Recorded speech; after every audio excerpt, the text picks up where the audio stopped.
Assalamualaikum warahmatullahi wabarakatuh. Selamat sore dan salam sejahtera untuk kita semua.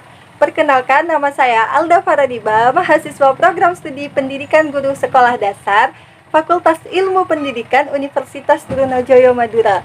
Pada kesempatan kali ini, saya akan menjelaskan mengenai komponen komputer. Nah, pada komponen komputer ini, saya akan menjelaskan pula mengenai perangkat lunak atau yang biasa disebut software. Yang pertama, saya akan menjelaskan apa sih yang dimaksud dengan perangkat lunak atau software itu? Apa ya? Nah, perangkat lunak adalah sebuah sistem program yang sudah diatur dan juga disusun sedemikian rupa yang ditunjukkan untuk memberikan perintah ke dalam komputer atau hardware dalam rangka menyelesaikan sebuah tugas, pekerjaan, dan juga tuntutan tertentu yang membantu menghubungkan atau menjembatani user sebagai brandware dan komputer sebagai hardware-nya. Sifat software adalah perangkat yang tidak dapat dipegang secara fisik, hanya dirasakan manfaatnya saja. Software ini berupa program yang berfungsi untuk mengatur kerja hardware-nya. Nah, dalam sifat software ini terdapat ada 4 kelompok. Apa saja dalam 4 kelompok itu? Mari kita bahas satu persatu. Ya, yang pertama yaitu sistem operasi atau biasa disebut operating system atau OS. Sistem operasi adalah perangkat lunak pada lapisan pertama yang ditempatkan pada memori komputer pada saat komputer dinyalakan atau sedang berada dalam posisi booting. Sedangkan software-software lainnya dijalankan setelah OS berjalan, dan OS akan melakukan layanan inti untuk software-software itu. Layanan inti itu seperti akses ke disk, manajemen memori, penjadwalan tugas atas schedule tasks, dan antarmuka user GUI atau CLI.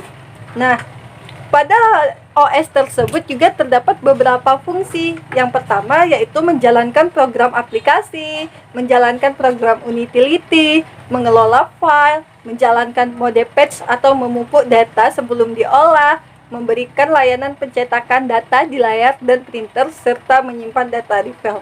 Itulah penjelasan materi mengenai sistem operasi. Nah, yang kedua kita juga akan menjelaskan materi mengenai jenis-jenis program dalam sistem operasi. Nah, jenis-jenis program ini ada apa saja? Yang pertama, Bootstrap Loader atau program pembaca software pertama. Fungsinya adalah untuk membaca bagian utama dari sistem operasi dari penyimpanan kedua atau secondary memory atau tambahan ketika komputer pertama kali dinyalakan. Nah, untuk jenis yang kedua, diagnostic test atau pengecekan.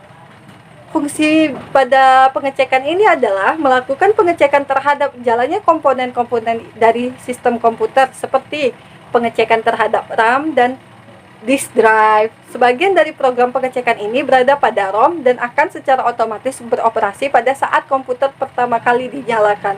Program pengecekan lain disimpan pada data media kedua seperti hard disk. Contohnya, software ini berupa Norton Utility.